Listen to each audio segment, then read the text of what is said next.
Did you know that right beneath Center Block, the heart of power on Parliament Hill, Canada is excavating more than 23 meters down to build a second underground parliament that most citizens have never seen? This is not just a single foundation pit, but the Visitor Welcome Center expansion, a massive underground infrastructure system designed to connect the entire parliamentary precinct into a unified operational network beneath the ground. And for the first time, the very foundation beneath this symbolic structure is being reconfigured to prepare for a parliament of the 21st century. So how did Canada manage to excavate directly beneath an iconic building while keeping the entire structure above standing firm? Join Mandarin Tech as we explore the massive underground mega project quietly taking shape beneath the very center of this nation's power.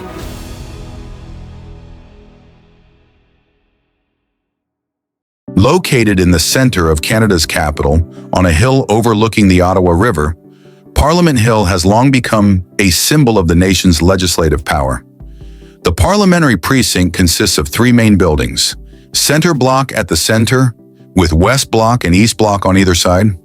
In its original design, Center Block housed the chambers of the House of Commons and the Senate, while also serving as the working space for members of Parliament and the Central Parliamentary Administration. Today, while Center Block is undergoing a comprehensive rehabilitation, the Senate has temporarily relocated its operations to the Senate of Canada building, a structure formerly known as the Government Conference Centre. Center Block began construction in the year 1859 and was completed after 17 years. The building was once almost completely destroyed in the fire of the year 1916, forcing the country to rebuild the heart of its parliament from the foundations. The version completed in the year 1927 with the iconic Peace Tower has stood firm for nearly 1 century, but over time the structure began to deteriorate, lacked seismic resistance, and no longer met modern security requirements.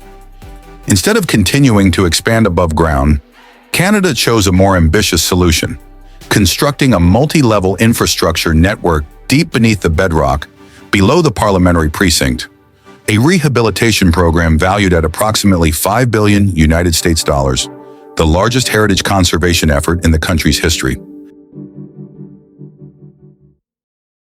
In fact, the rehabilitation of Center Block is not a standalone project, but part of a long-term modernization program for the entire Parliament precinct, the Central Parliamentary Complex of Canada that has been implemented in multiple phases over more than 1 decade. The rehabilitation of Center Block is carried out in 3 main stages: the deconstruction stage, which includes the controlled removal of interior components, the treatment of hazardous materials, and the excavation of space beneath the building. The reconstruction stage, which focuses on strengthening the foundation, upgrading seismic resistance, replacing technical systems, and constructing new underground infrastructure levels. And the fit-out stage, which completes the building by returning heritage architectural elements to their original positions while fully integrating modern operational systems. Viewed from the lawn in front of Center Block, the scale of the underground expansion project beneath Parliament Hill becomes clearer than ever. An excavation nearly 23 meters deep has been opened along the entire front facade of the building, cutting directly into the bedrock beneath the parliamentary complex. To create this space, engineers had to carry out controlled blasting operations and remove an enormous volume of soil and rock. The entire construction effort is intended to create space for a large underground welcome center being built directly beneath the parliamentary precinct.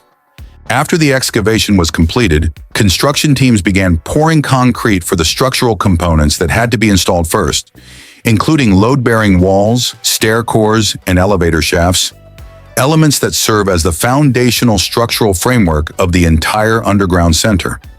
However, the most complex part of the project begins when the excavation must continue extending directly beneath Center Block itself. When the building was constructed more than a century ago, it had no basement levels by modern standards.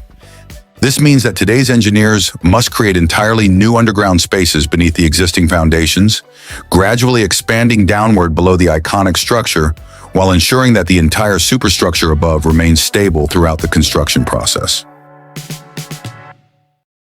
To upgrade center block to meet modern seismic protection standards, engineers first had to separate the entire building from its original foundation while ensuring that the entire structure above remained fully supported and stable. Before excavation could continue beneath the building, a temporary support system was installed to carry the full load of the structure. At the same time, a new structural grid made of steel and reinforced concrete was constructed below to replace the role of the original foundation. Approximately 800 foundation piles were driven deep into the ground and connected together with steel bracing to form new load-bearing column clusters.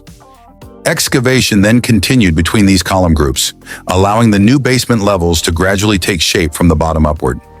Once the new foundation structure was completed, more than 500 base isolators were installed between the building's superstructure and this new foundation system.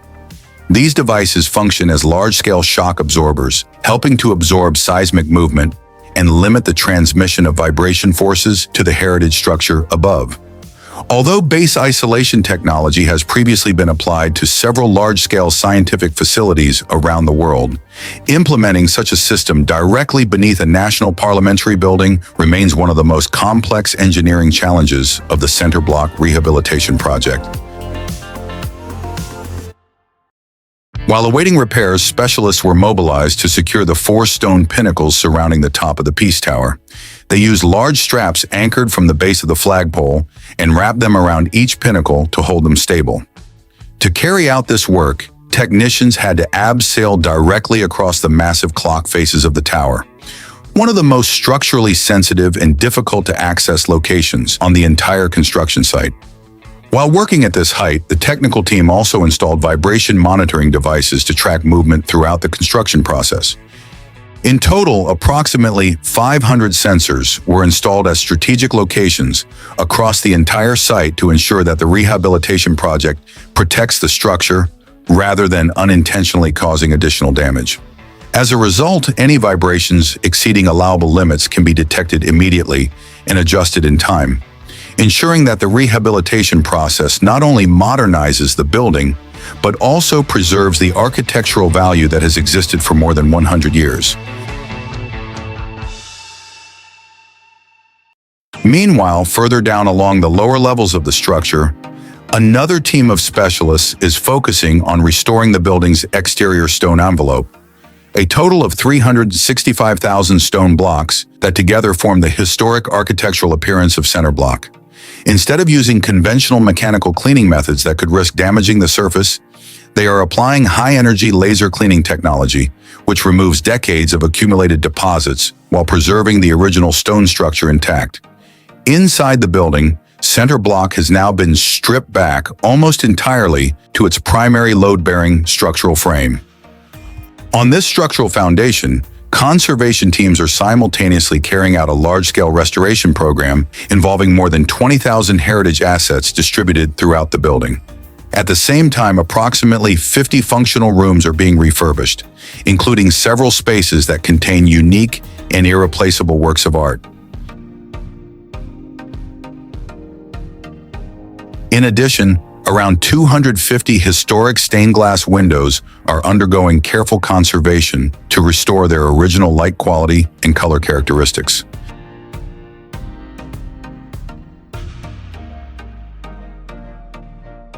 Meanwhile, the decorative arts team is conducting a comprehensive survey of the sculptural elements extending across the building from the east wing to the west wing. Hundreds of carved stone details are being carefully examined and repaired where deterioration has accumulated over decades due to weather exposure and natural erosion. As a result, the project is unfolding across multiple technical levels, ranging from large-scale structural interventions, such as drilling and foundation reinforcement, to highly precise manual conservation work requiring exceptional craftsmanship.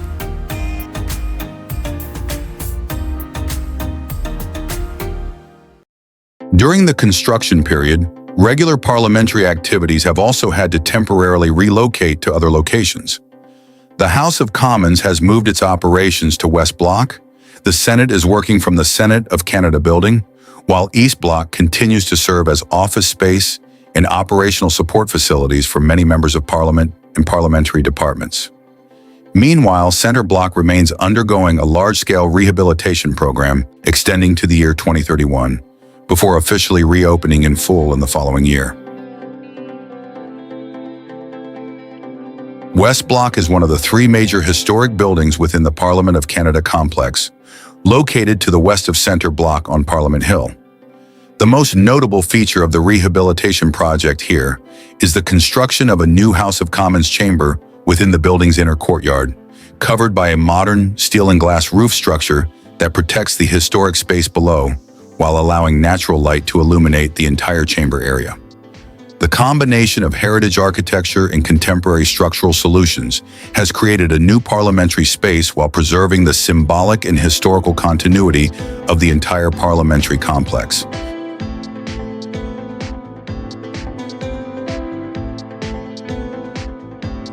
East Block is one of the oldest buildings on Parliament Hill and still preserves many original interior spaces from the 19th century. Built in the Gothic Revival style, similar to Center Block, the building once served as the workplace of Canada's earliest prime ministers, including the historic office of Sir John A. Macdonald. In addition to its exceptional historical value, East Block is directly connected to the new Welcome Centre through a modern underground circulation network, contributing to an integrated internal movement system across the entire parliamentary precinct.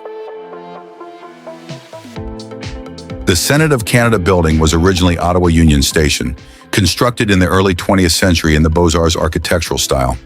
The building was later transformed into a modern parliamentary facility through the installation of a new Senate chamber along with advanced security systems and technical infrastructure, while preserving key historic architectural elements such as the large vaulted ceilings and original decorative stone columns.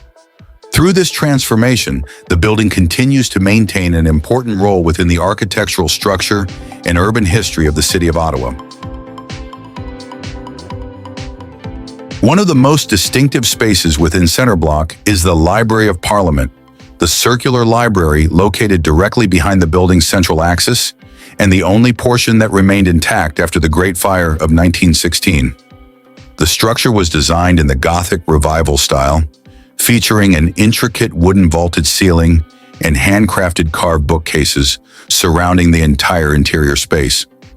As part of the current rehabilitation project, the library is not only preserved as a historic architectural symbol, but is also being upgraded with structural reinforcement, seismic protection systems, and environmental control measures to safeguard the hundreds of thousands of parliamentary documents stored within it. At the same time, the wooden details, carved sculptures, and interior finishes are being carefully restored to maintain their original appearance that has existed for more than 1 century, ensuring that the library continues to serve as one of the most iconic spaces of the Parliament of Canada for many decades to come.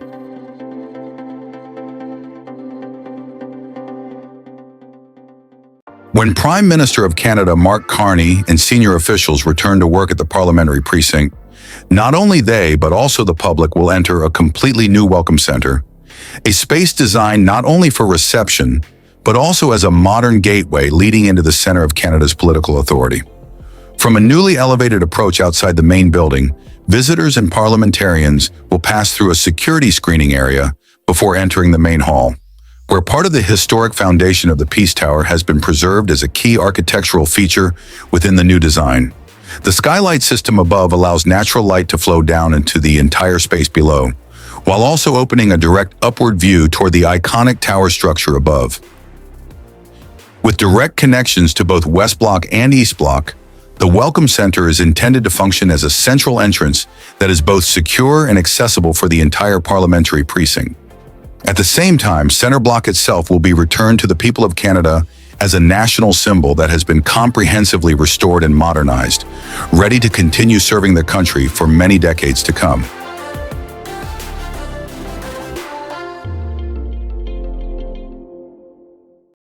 When the rehabilitation project of Center Block is completed, it will not simply mark the return of a parliamentary building, but the rebirth of the entire symbolic center of Canada's national authority. From Peace Tower to the historic Gothic stone halls, every detail has been reinforced to both preserve more than 1 century of memory and meet the operational demands of a modern democracy in the 21st century. When members of Parliament return to work at the Parliament of Canada, Canadians themselves will also return to the very space that has shaped the history of their country. If you would like to continue exploring more in-depth behind-the-scenes stories about iconic megaprojects around the world, please like, follow, and subscribe to the Mandarin Tech channel so you do not miss upcoming videos.